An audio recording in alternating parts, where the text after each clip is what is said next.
Tears of the Kingdom has not earned Game of the Year. It simply hasn't. It was a fine game. I enjoyed it, but you've heard my criticisms of it. It has not earned Game of the Year. A game that has earned it is Baldur's Gate 3. Like, all of the pluses for Baldur's Gate 3 all come from a studio that isn't Nintendo. That doesn't have these gazillionaire dollars getting pumped into their project. That doesn't have these decades upon decades of experience pumped into their dev. And it's outperforming in a genre that is more niche, that is less accessible than fucking Legend of Zelda. By far, a CRPG, party-based, turn-based fucking RPG is insane. And it's enfranchised so many people into these genres of gaming that otherwise wouldn't have, because they are seeing so many people talk about Baldur's Gate 3 because of the narrative, because of the characters, because of the storytelling, and in some aspects because of the gameplay. They popped off. Oh, in other news, the predictable and very much deserved happened. Larian Studios and Baldur's Gate 3 won at the Golden Joystick Awards the following awards: Best Storytelling, Best Visual Design, Studio of the Year, Best Game Community, Best Supporting Performer with Neil Newbin, PC Game of the Year and Ultimate Game of the Year. Completely deserved, completely well-earned. www. Neil Newbin, by the way, plays Astarion. In Baldur's Gate 3. The voice, the actor. What's cap, Boris? Do you think this bodes well for at the Game Awards? It better. Baldur's Gate 3 should win Game of the Year at whatever it is the big award show is. If it doesn't, whatever wins shouldn't be Starfield or shouldn't be Tears of the Kingdom. Because Starfield was ass. A 2-pack of ass. Especially with the studio behind it and how much money they have. Never played it. Should I? If you like D&D and either you like CRPGs, party-based combat, turn-based combat, and a brilliant story, and choices actually mattering, and the ability to do literally whatever you want, more or less. If you really like player freedom, then yeah, you would probably enjoy it. It's very gay as well, if that's something you're into.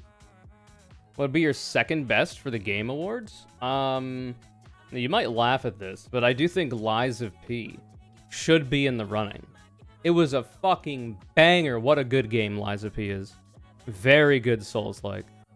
I'm going to replay it at some point soon. I do want to get the achievements, but that requires me to New Game Plus.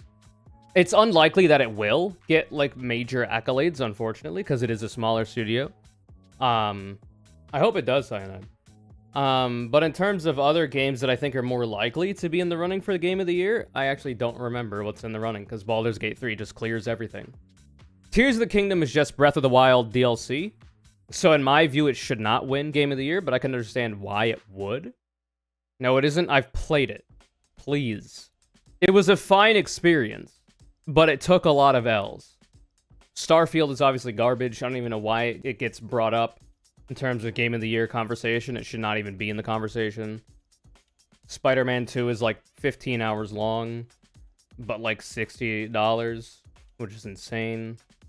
I'm pretty sure the corpos behind Spider-Man 2 could simultaneously sell the game for less for consumers and also pay their devs more, if the game is going to be that light in terms of runtime. I'm not saying that longer is better. I'm saying that it's overpriced for the amounts of content you get, given how much money is behind the game.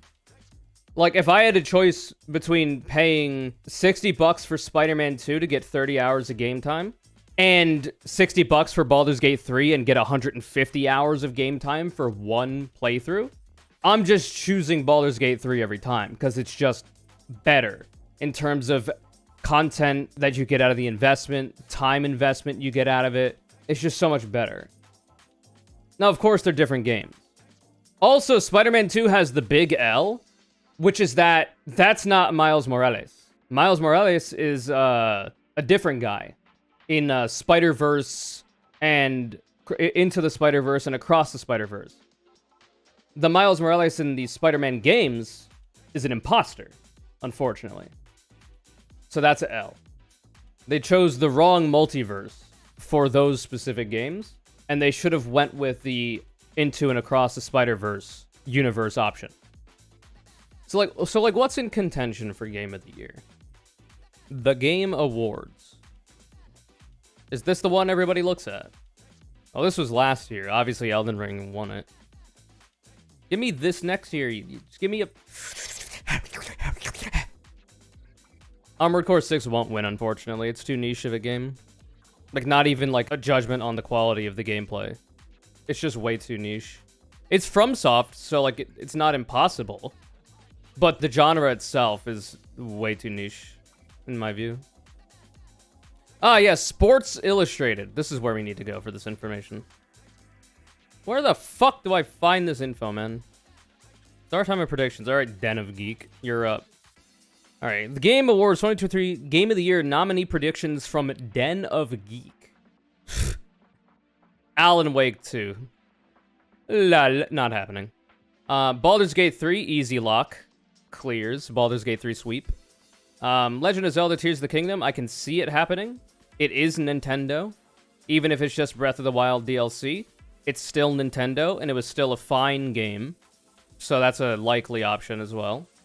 Marvel Spider-Man 2, I don't see it happening. It's a pretty normie accessible game, as is Tears of the Kingdom, whereas Alan Wake 2 and Baldur's Gate 3 are not as normie accessible. So I would probably put this above Alan Wake 2, at least, in terms of probability.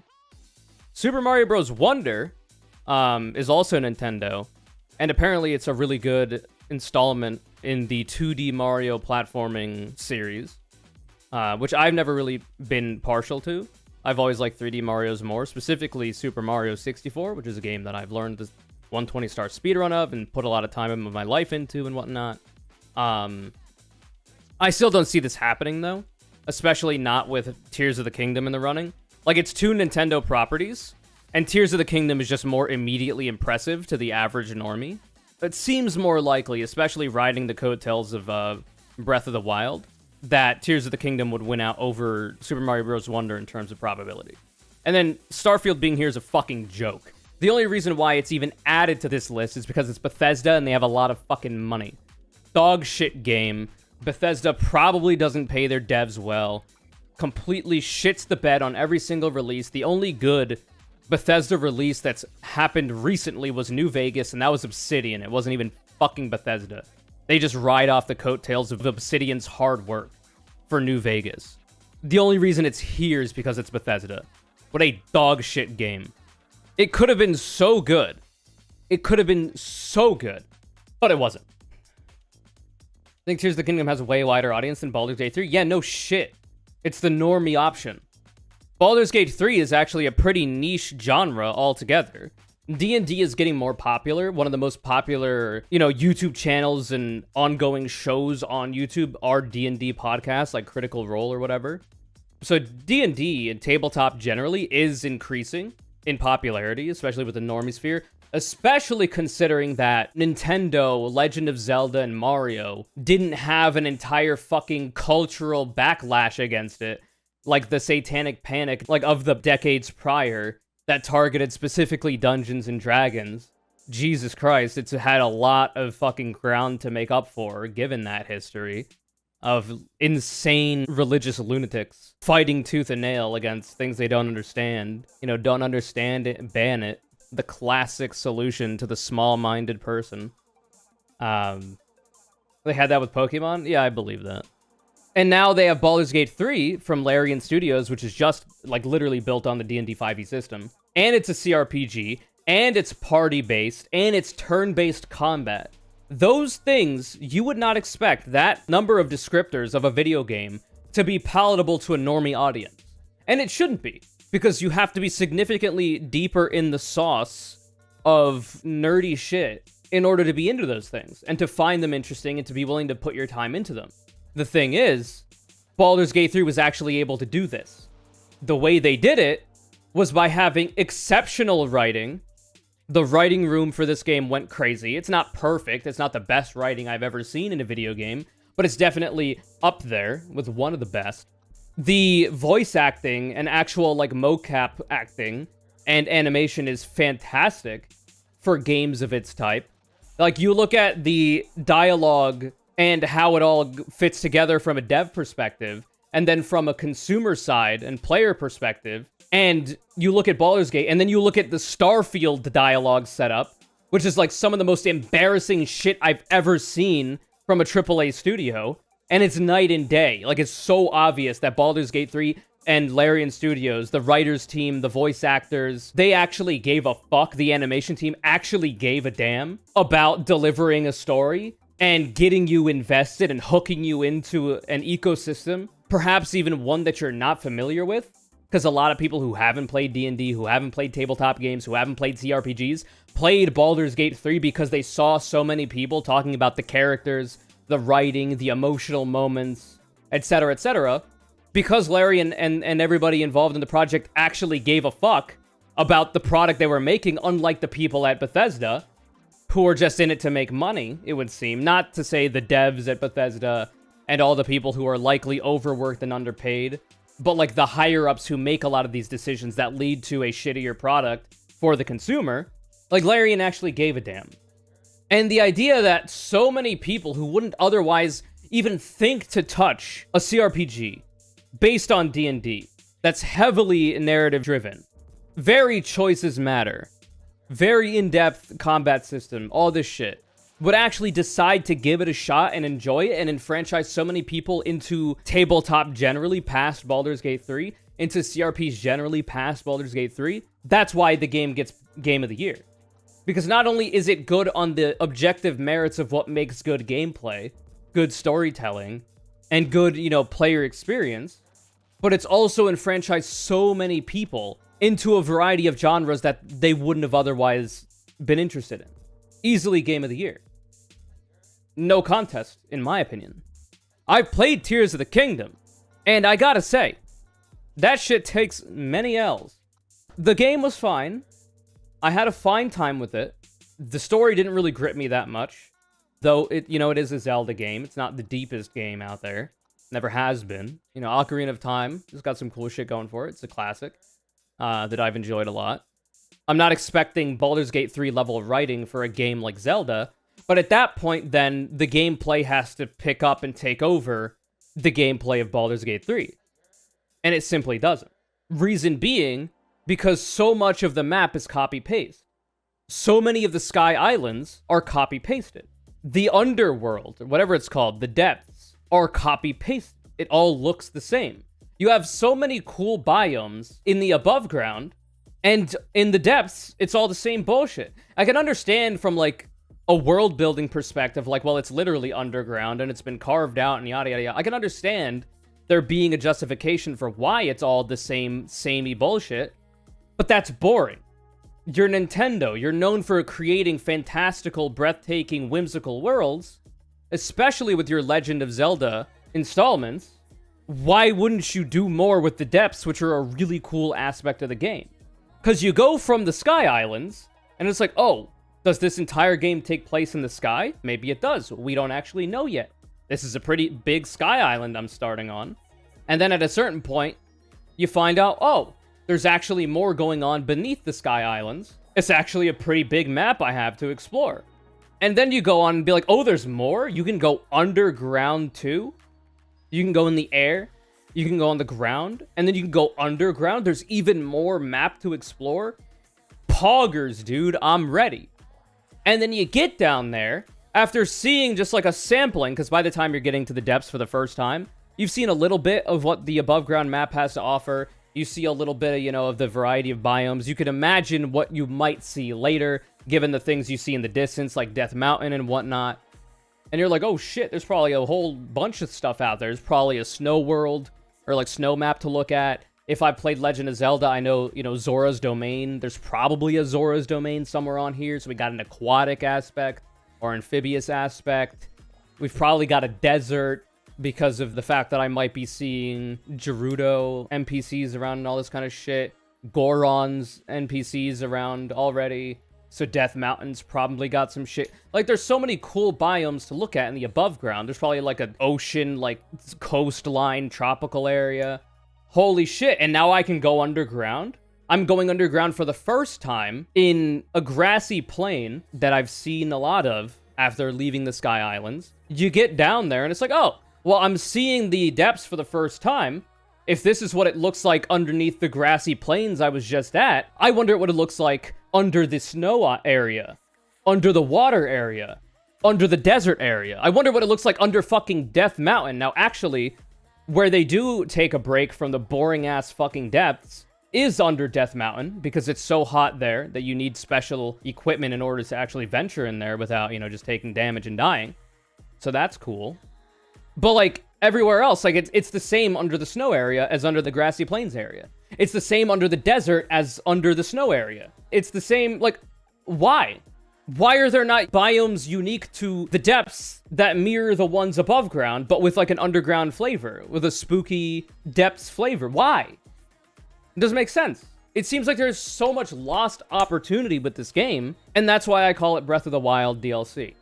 Because, like, they did a little bit to iterate on the formula, and you could literally, like, make Breath of the Wild 2 have the exact same, like, gameplay mechanics. Obviously, it's Nintendo, so they're gonna add more, like the Ultra Hand in this one, in Tears of the Kingdom. But, like, you could have essentially the same mechanics, maybe improve upon them in the next installment in a variety of ways, which they tried to do in Tears of the Kingdom, and did in a variety of aspects. But if the map is so similar above ground, because that's the map you're exploring in Breath of the Wild, well then you better hope that the things that are added, like this sprawling Sky Island map, or this sprawling depths map, you better hope those are different enough to make the game feel like a different experience. Because simply being able to go to those aspects of the map is not enough if the gameplay isn't, you know, that much different. And then you go in the depths and you explore for a while, and it's like, oh shit, I'm getting close to the snow area in my exploration from the grassy plains, because I've seen the snow area above ground. I know what direction it's in.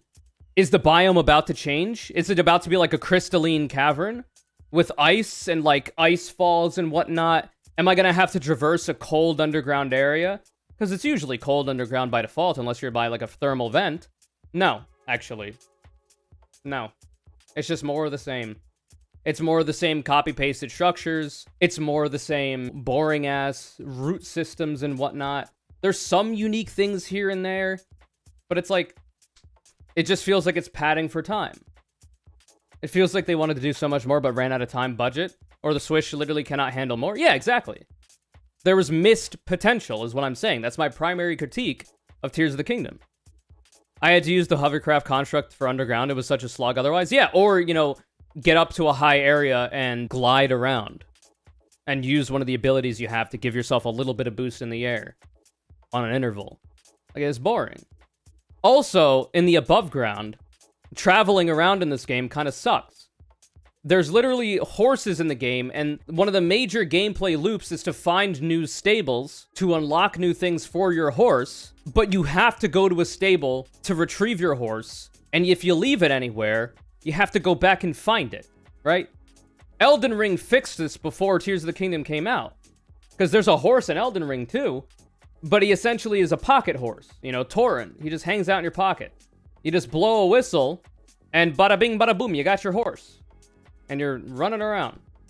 Cyberpunk 2077 figured this out as well, where you have self-driving cars.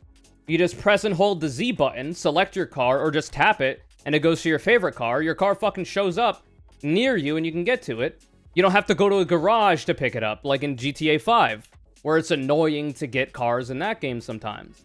And obviously there's a good justification for that in the Cyberpunk world of like the self-driving car that GTA 5 doesn't have. But I'm sure people would, you know, be fine if it was easier to have your cars around.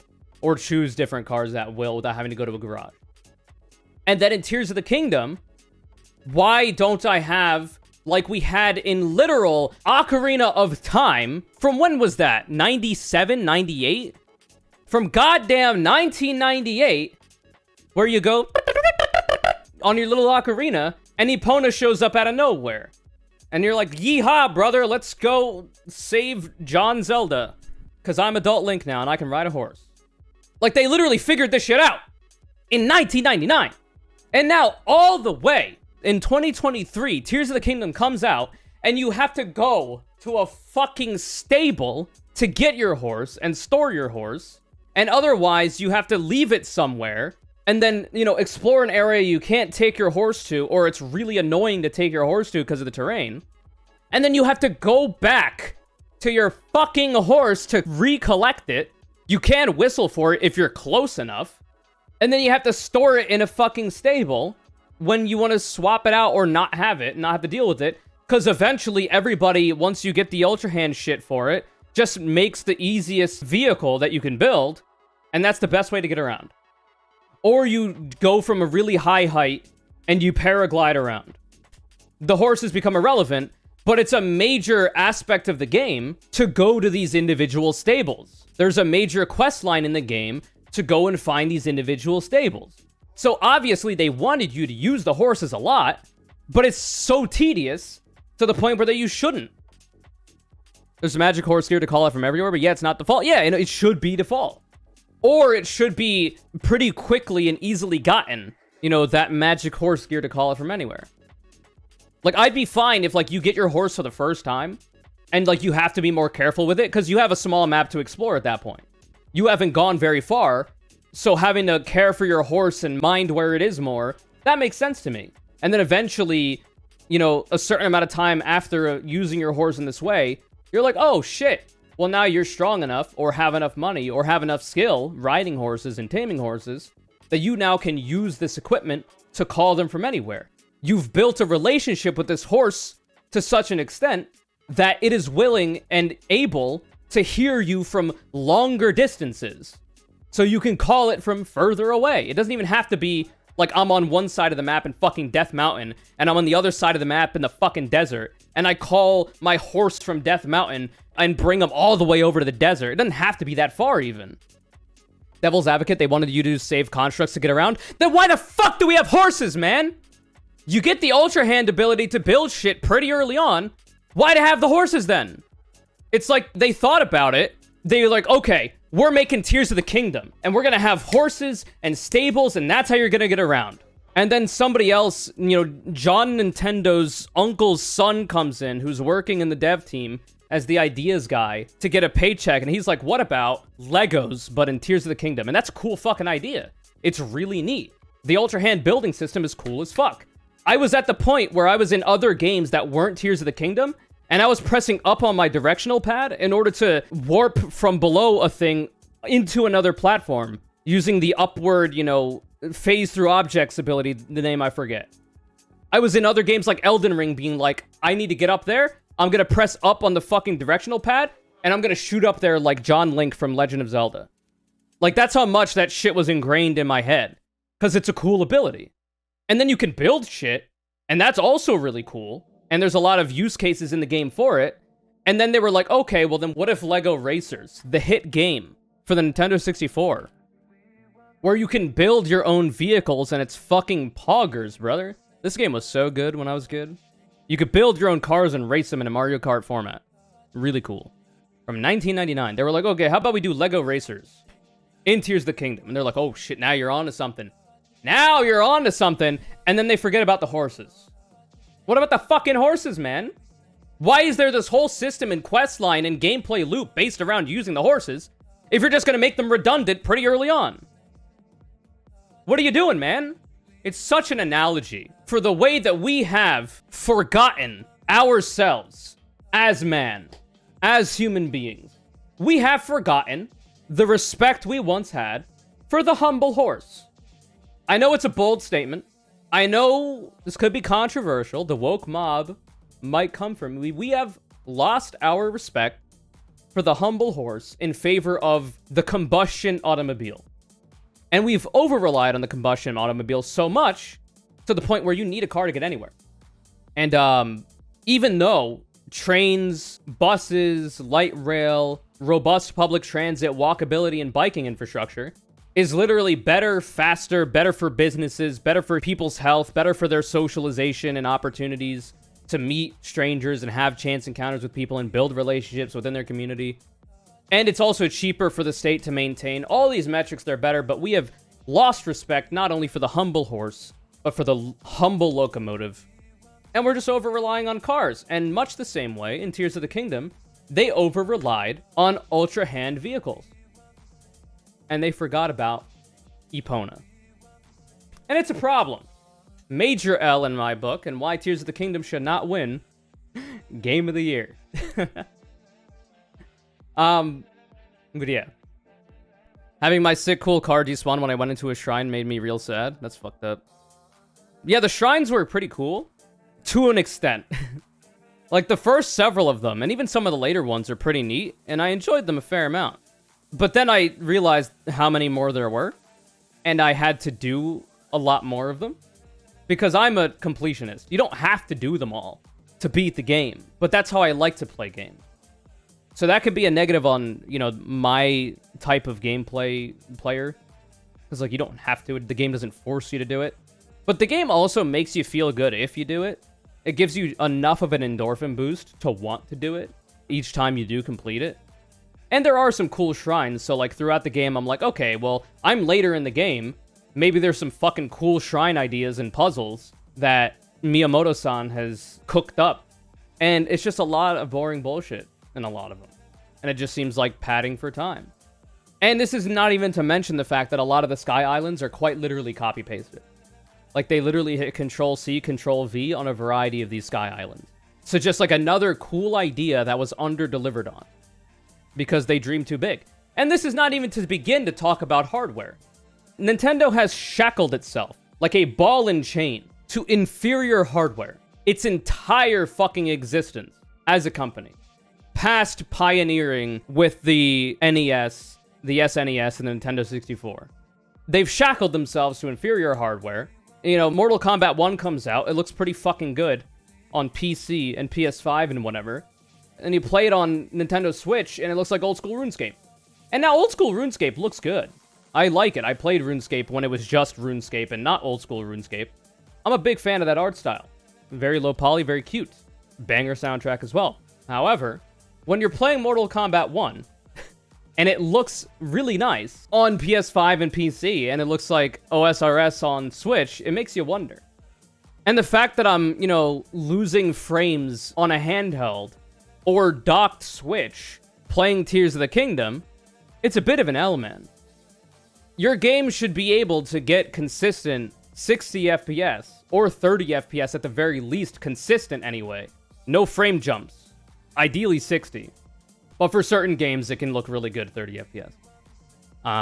But that's usually like a stylistic and artistic decision. I don't know if I entirely agree. I don't know if graphics matter at all. Well, they don't matter in totality. They're not the only thing that matters. That's why for the previous 45 minutes, I've been talking about not the graphics. And I've been talking about the gameplay systems. I've been talking about the map design. I've been talking about the gameplay loops. I've been talking about a variety of mechanical aspects of the game that I find to be cool, that I find to be underperforming, and that I find to be bad.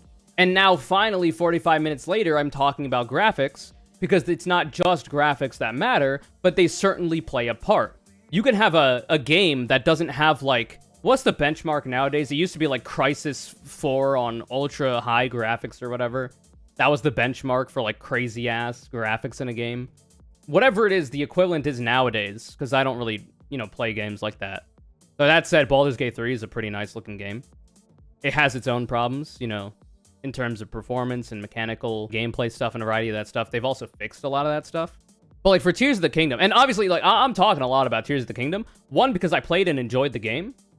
Two, because of that, I understand that it's overhyped and underdeveloped. And three, I fear it's going to beat Baldur's Gate 3, which I don't think it should.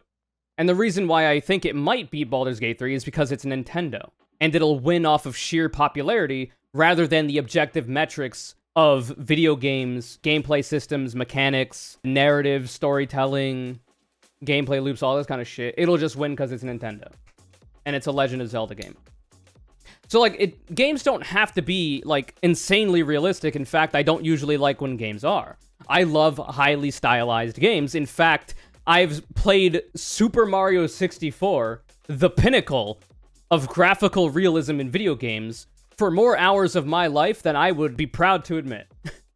So clearly, I don't need a game to look good to play it for a lot of time and enjoy it. Because I speedrun that game. And I have a lot of love for it, and I played it a lot as a kid. It was like one of my first and earliest gaming memories besides Super Mario Bros. For the NES. that I really, really enjoyed and stuck with me throughout my years. Like, Bomb Rush Cyberpunk, for instance, is a really fucking good game that came out this year. It's a spiritual successor from Team Reptile to Jet Set Radio. It's really good. Soundtrack's banging. We're actually listening to Wev right now. I bought a lot of Wev's discography off of Bandcamp, and you should too. Because of the song Watch Your Back from Bomb Rush Cyberpunk. You better watch your back. Watch your back. You know that song? Good ass song. I liked it a lot, so I looked up the producer and found a whole bunch of good ass music and bought it all. Or at least all that was available. And I played the shit out of that game. That game is not the pinnacle of graphical fidelity. It's not. Look at this. Bomb Rush Oh, 3 words. It's got the PS1 graphical style because that's what it's trying to emulate. What is this? Is this like a mod?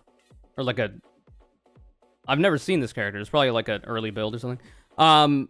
Like, the game is supposed to look like Jet Set Radio and Jet Set Radio Future, but it's stylized, and it's really fucking good. Like, this is not the pinnacle of graphical fidelity. But the gameplay is good, the vibes are on point, and it looks good the way it is. And obviously, I have my gripes about this game, too. But it was a fantastic time. And it looks great, and it's not, you know, the most insane graphical fidelity. And, like, Tears of the Kingdom looks really good, too, in the above ground and in the early Sky Islands. You know, once you get to the copy-pasted Sky Islands, and once you have the fucking Troll Despair, Stem Despair reaction to exploring more of the depth past your first time going in, and you realize it's all the same shit. Map design for the above world, like the normal terrestrial world, is really cool. Death Mountain is sick. Zoro's Domain is really cool. The desert is fucking sick. Gerudo Town, whatever the fuck it's called, I forget. I really like the snow area as well. They've got cool bird characters in it, which I like a lot. I think the depths might stay interesting longer than the Skylands. Oh, absolutely, yeah. It does. And that's a depressing thing. That's a condemnation of the Sky Islands. But, like, the game was pretty. The graphics were nice. It didn't run the best. I got frame drops on a fucking console, which should never happen. Because you literally know the exact hardware you're developing the game for, that people will be playing it on, because you can only play Tears of the Kingdom on a Switch. It's not like you're developing for PC, and whoever's playing could have all manner of different hardware and whatnot. Some people have like a GigaChad supercomputer, 4090 Ti times 2, fucking 6 consoles, speakers, all this kind of shit, and then somebody else is playing on their MacBook Air.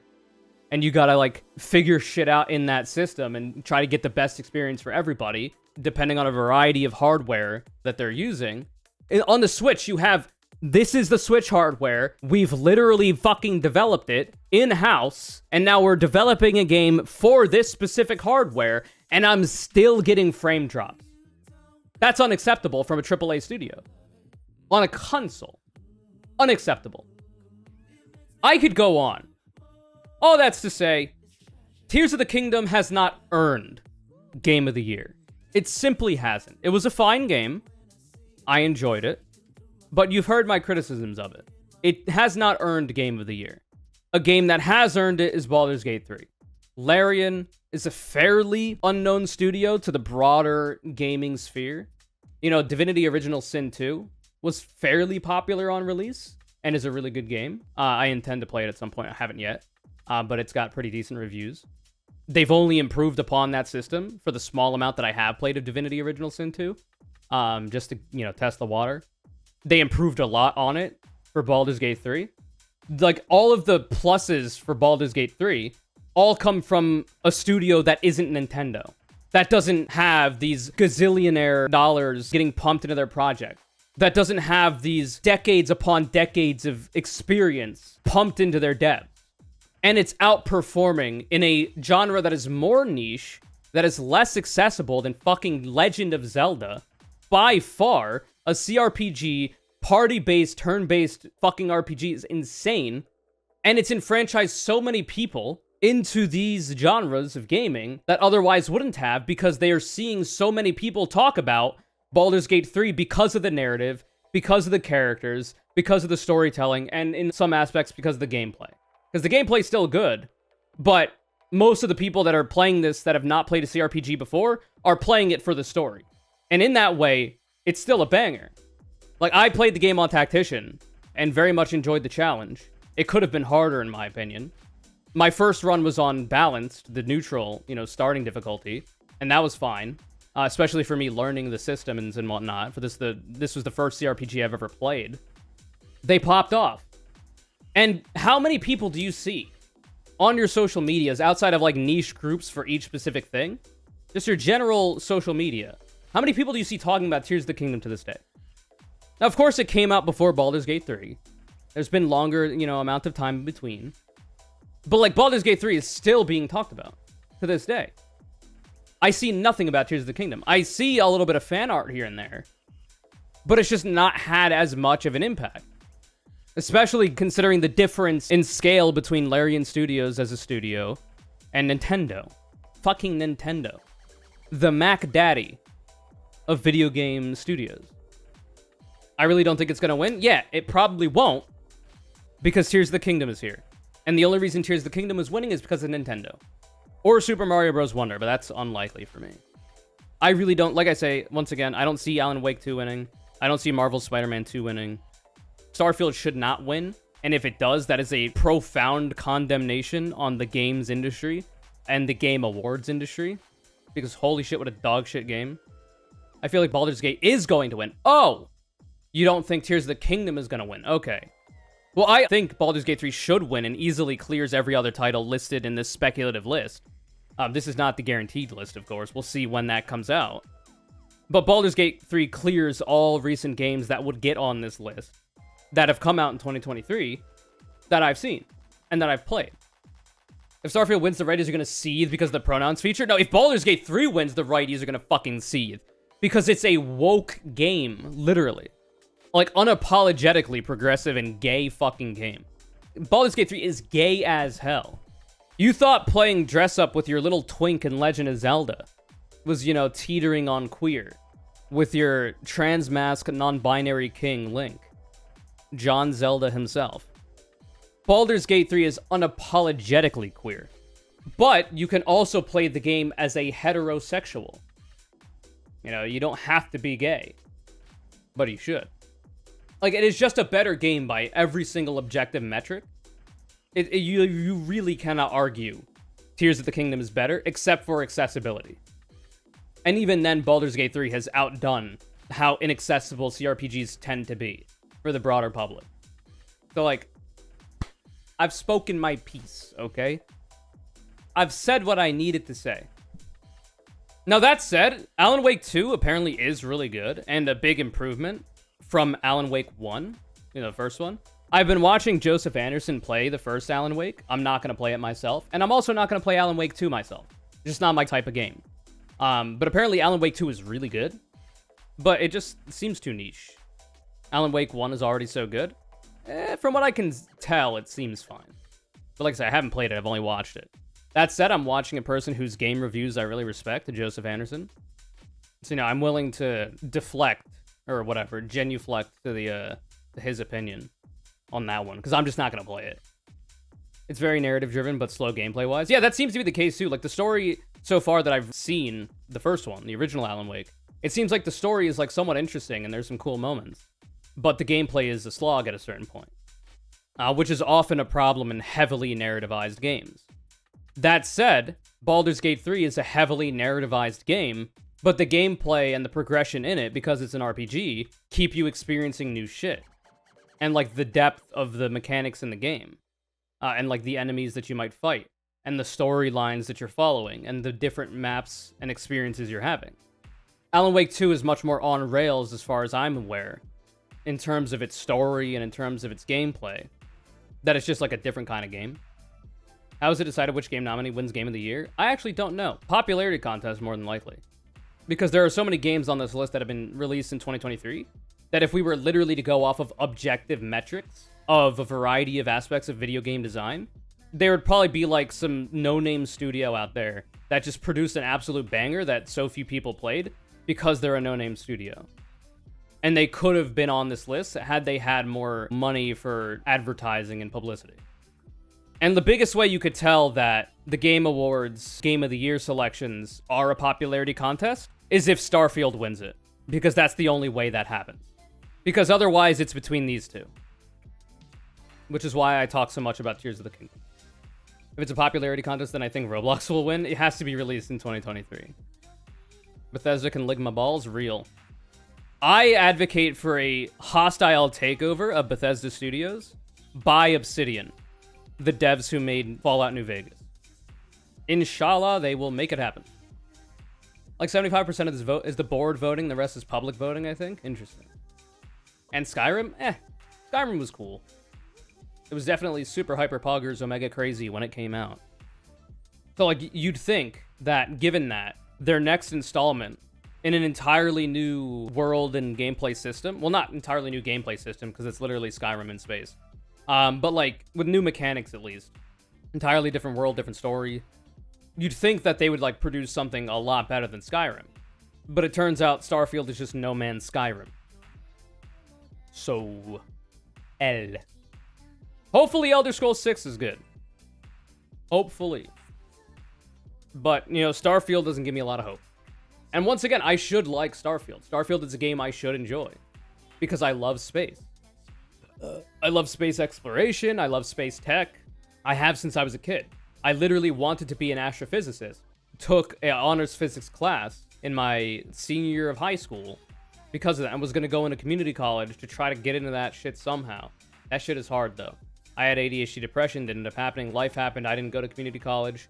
I'm poor as well. That was part of the factor as to why. Because, like, getting a higher education is criminalized in the United States, and you have to pay a fine if you want to do it, which is unfortunate because you're breaking the law. But, so, like, I should like Starfield. It is a game made for me, but it's trash. Like, it's so bad compared to what it could be and compared to what it should be, given how many devs are working on this game, considering how much experience Bethesda has, considering the budget that they have, the coffers they have access to. Ridiculous. We're all going to be elders, but by the time the 6th scroll comes out, true. This is absolutely a mile wide, inch deep. Yep. Anyway, Baldur's Gate 3 sweep. This is like the easiest decision that has ever had to be made, ever, when it comes to Game of the Year.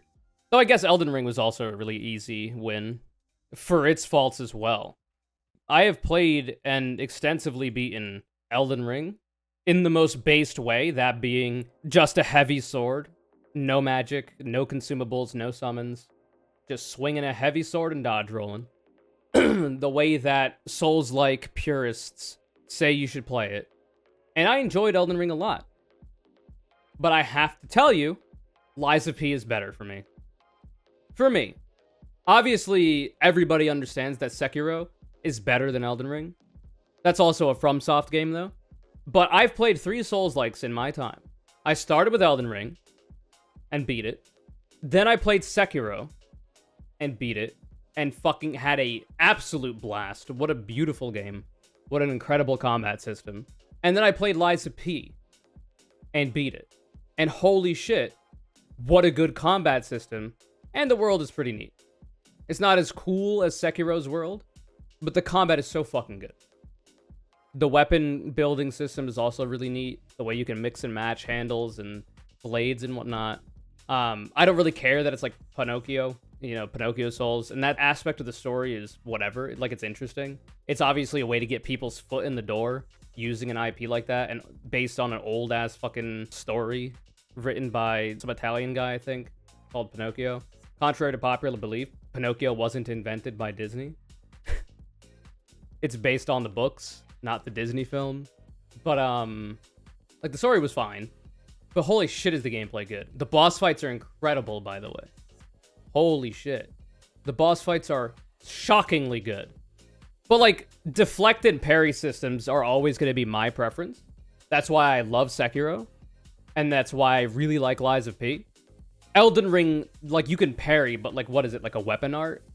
And it's, like, cringe. You're just dodge rolling there. Dodge rolling and jumping to avoid getting hit. But even, like, the jumping is not super easy. Because there's not that much of an indicator. Like there might be in, say, Sekiro, for when you might have to jump. It's not telegraphed as well whenever that's an option. Like, you could figure it out if you put the time in. or if you're like really good at understanding these animations on first playthrough, parrying and getting an instant dunk is lame as fuck. Yup. It is infinitely cooler to me and more satisfying in a Souls-like to be in Sekiro or be in Lies of P and just fucking stand there. Stands up and fucking parry a hit. This dude the size of a fucking house is swinging a weapon 7 times the size of my body at me. And I'm this fucking tiny-ass twink called Pinocchio or whatever. And I fucking block it with my sword at the correct time within 8 frames of it hitting me. And I fucking deflect that shit. I keep doing that shit. Eventually, I either break that motherfucker's weapon or I stagger them and then crit them. And that's the payoff for it, right? Parrying into an instant crit is very boring. There's no investment in that. Whereas when you're parrying all these attacks, you're having to do it so many times and you're putting yourself in danger by just standing there and fucking tanking it with a deflect. That payoff feels so much better. Plus, breaking the weapons is cool too in Lies of P. And your own weapon can break too. So it's not just like enemy weapons can break. Yours can too. You have to pay attention to it. And obviously you can get staggered as well. It's a good fucking game. The weapons are really cool too. Like Dark Souls 1 is considered, you know, a classic, obviously. Because like Demon Souls comes out, then Dark Souls comes out. And like Souls-likes and FromSoft, Souls-likes get like into the gaming sphere a lot more. And I love Souls-likes. They're one of my favorite genres of games because I'm a sweaty nerd. But like parrying in that game is dumb. I'm sorry. Like you just swing your little shield at the right time and you just fucking do a lot of damage. Like there's a reason why people think it's cringe to parry in these games because it's just too easy. That's why dodge rolling is like the thing you do instead of parrying. But Sekiro deflection system, Lies of P deflection system fixes that. And not only that, it gives you an additional defensive option, right? In Elden Ring, you have dodge rolling and you have jumping. I've already given you my gripes about jumping for a defensive option in Elden Ring, but it's whatever. You have 2 there. You can parry, but like parrying is not as good as it used to be because parrying in like Dark Souls 1 is too strong. I'm pretty sure is the opinion of a lot of people. So they like toned it down for Elden Ring and it's just, there's no reason to do it. You'd rather just dodge roll. So then at that point, you're just dodge rolling everything. And having that be like my one option, aside from jumping occasionally over attacks, which is cool, is really boring and lame and gets very repetitive. It's less dynamic as well. But in Sekiro, you have the option to jump. And it's clearly defined in the game. There's an indication, not only in the animation, but also a little thing flashes where you might have the option to jump. Like a lot of the death attacks that flash, the little death sign that you cannot block, that you have to dodge or Makiri counter, which is essentially just like another dodge. Like sometimes those attacks need to be Makiri countered. Sometimes you just have to get out of the way. And sometimes you can just jump over them and then continue attacking, keep the pressure on. And that kind of really aggressive fighting system is really cool. You can't really do that in Elden Ring because you have to dodge roll everything. So you have to sit through the dodge roll animation, and then you have to sit through the dodge roll cooldown before you can actually, like the frames after you've rolled and you have to wait to attack. And it's so slow. Whereas in Sekiro, it's non-stop. Not only can the enemy be non-stop at you because of this, but it's also not unfair that the enemy can be non-stop at you, because if you get good enough at a fight, you can make it so that the boss you're fighting never has a chance to attack. Or like can only attack you every now and again. Just by keeping the pressure on and understanding what you need to do at any given time. Because of how good the deflect system is. Because when you deflect a thing, either you perfectly deflect or even do like a shoddy one, you can attack so much quicker than after doing a dodge roll. So it keeps the pressure up. And it makes you feel more engaged and it makes the fights feel more fluid and dynamic. Even it's the same in Lies of P. The deflection system's a little bit different. I believe in Sekiro, it's like within 30 frames you deflect. Whereas in Lies of P, it's within 8 frames. So it's a tighter window. In Sekiro, you can do it a little bit before getting hit. In Lies of P, you're trying to deflect essentially when you're about to get hit. It's just a different, gameplay style. And it feels so much more like I'm actually in a fight. And not just rolling around and taking pot shots, like in Elden Ring. Or Dark Souls 1. Where, like, I'll be fighting a boss, The animations in this game, by the way, for the bosses, really good. It was very abundantly clear to me what the move the enemy was going to do, and when I had to block it, and I got so good at this and understood the game so much past a certain point that I was able to perfect parry certain attacks that I had never seen before from enemies I'd never seen before. And like unblockable attacks where you either have to dodge when the enemy turns red, you either have to dodge the attack or you have to perfect parry it. And if you just do a regular deflect, you just get hit. But if you perfect deflect it, you actually, you know, do a lot of stagger damage to the enemy and you feel cool as fuck, but it's really hard and you get punished a lot for fucking it up.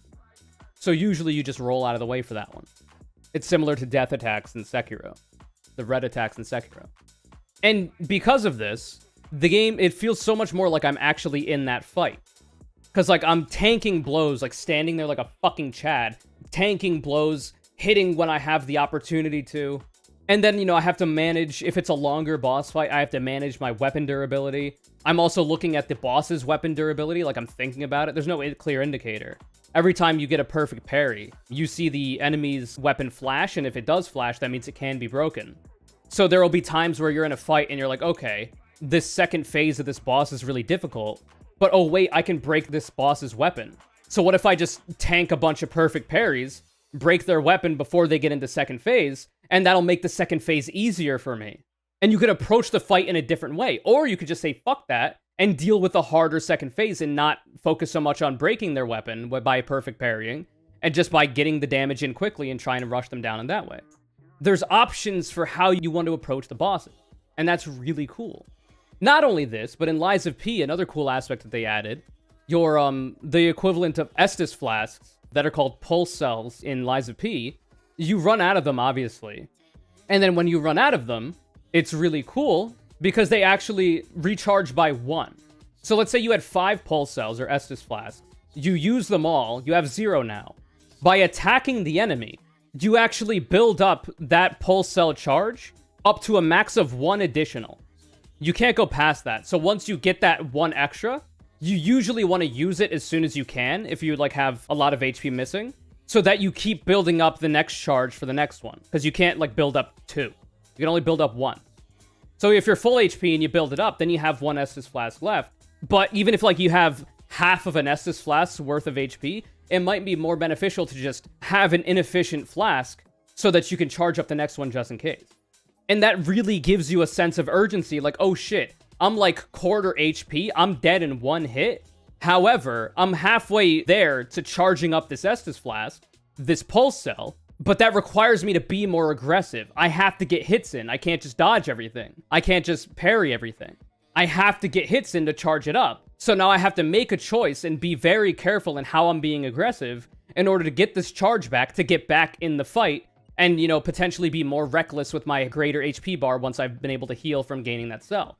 It's really fucking cool. It feels like, oh shit, I'm on the ropes, and I gotta get back in here. The game actually gives me a way to get back in. And that's really cool. Like, Neowiz really knocked it out of the park. The dev team and the studio behind Lies of P. They're a South Korean studio. Pretty much no-name studio. Came out of nowhere and gave us one of the best Souls-like experiences of 2023. It's really good, and I highly recommend it. Though the main criticism a lot of people have for the game is that it's very linear, it's very on rails. There are some optional areas you can go to, but for the main storyline, it's very much on rails. I like that, personally. I like games that are more on the rails like that.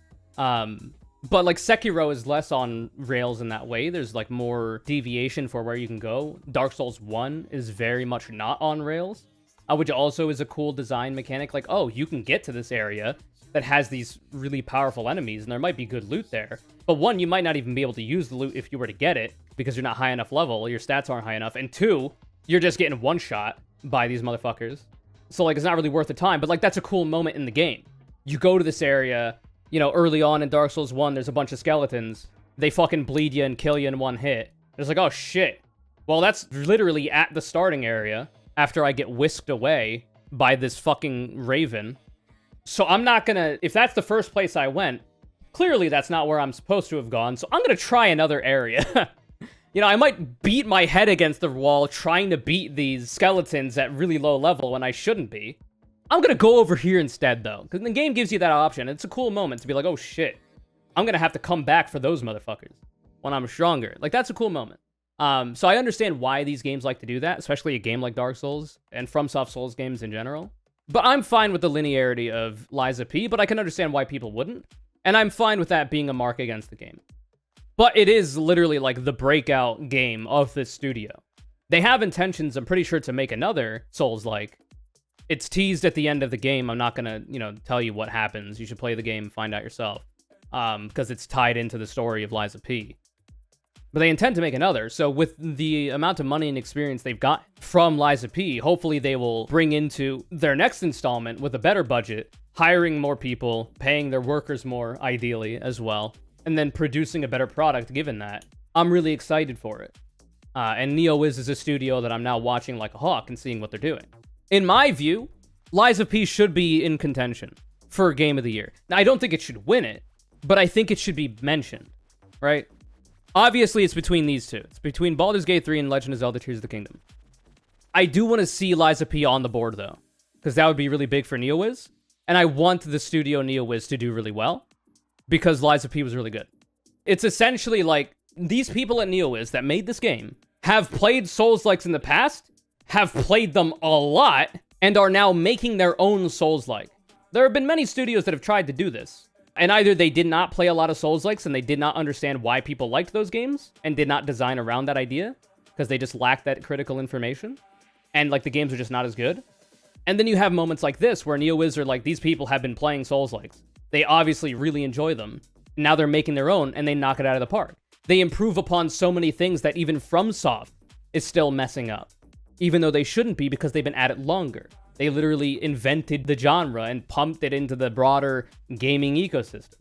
Now, I say invented, but some people are going to be like, well, what about the Kingsfield games? You know what we're talking about here. We're talking about fucking modern, like, FromSoft Souls-likes, Demon Souls, Dark Souls 1, all the way up to Sekiro, Elden Ring, and then all the non-FromSoft Souls-like. You bitch, you. Those are dungeon crawlers? Yeah, but people always bring them up. Whenever I be like, oh, they started the genre. What am I saying? I'm ranting and raving, singing the praises of NeoWiz and Liza P. But yeah, they essentially, like, they obviously seem like people who have played a lot of Souls-likes, specifically a lot of FromSoft Souls-likes, because they're the main ones you're going to be playing. Like, they're playing Elden Ring, and they're like, oh, wouldn't this game, Elden Ring, be better if this was in the game instead? Like, this is how this specific mechanic worked? Or what if this additional mechanic would make the game better? They're playing Dark Souls 1 and they're like, wow, this shit is a classic and I respect it, but it has aged. And goddamn, FromSoft has learned a fair bit, considering their newer Souls-likes. That's not, NeoWiz speaking. I'm speaking from my own experience having played Dark Souls 1. I gave up on it, by the way. I just could not handle it. I have respect for the game, but like I got through the, like, Asylum Demon is fine. It's Asylum Demon. It's classic. It's a really cool moment in the game. Also, it was cool for me, having played Elden Ring first, to find out that the tree sentinels in Elden Ring are just Asylum Demons. That's really cool to me. I think that's cute that they did that. The Taurus Demon is whatever. But like every single fucking fight in DS1 is a gank fight.